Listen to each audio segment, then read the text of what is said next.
So today we will be discussing the role that media has played in the rise of eating disorders in many Western countries.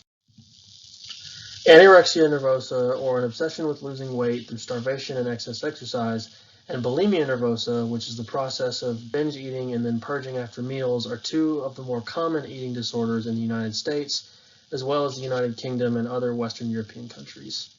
These can both be life-threatening illnesses and cause serious physical as well as emotional damage to whomever suffers from them. So what has caused these disorders to be so prevalent in our society?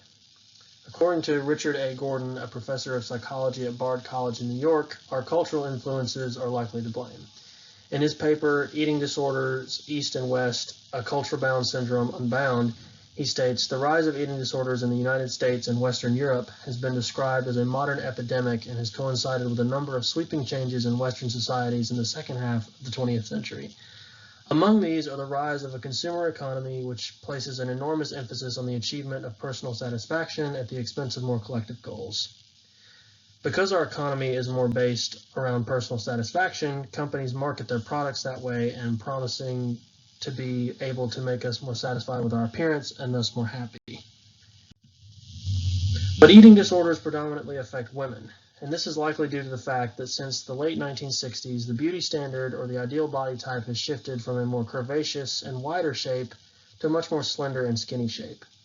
And because a lot of our media that we consume is a microcosm of our society, this shift in preferred body type is reflected in the media. The models we see on magazines are always perfectly skinny with no excess fat or cellulite or stretch marks to be seen, and almost all leading actresses in Hollywood look like they could have been made in a Barbie doll factory with almost no physical flaws.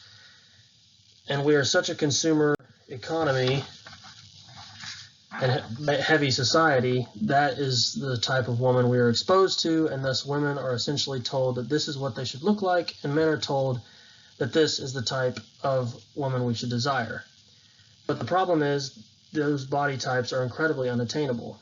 It takes countless hours of exercise and strict dieting, which also requires lots of money, and countless hours and plenty of money are two things that most regular people do not have.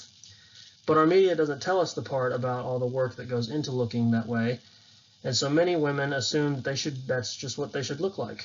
And when they don't get the results they're looking for by doing a normal workout routine or eating a normal healthy diet, they may turn to more extreme measures in order to be seen as desirable.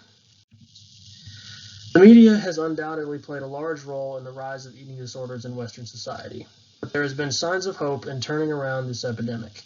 Many body positivity movements have gained a lot of traction on several social media sites, and more recently, body neutrality, or the realization that even though I may not always look my best to myself or others, I am still worthy of respect from others, and my entire worth is not tied to my appearance.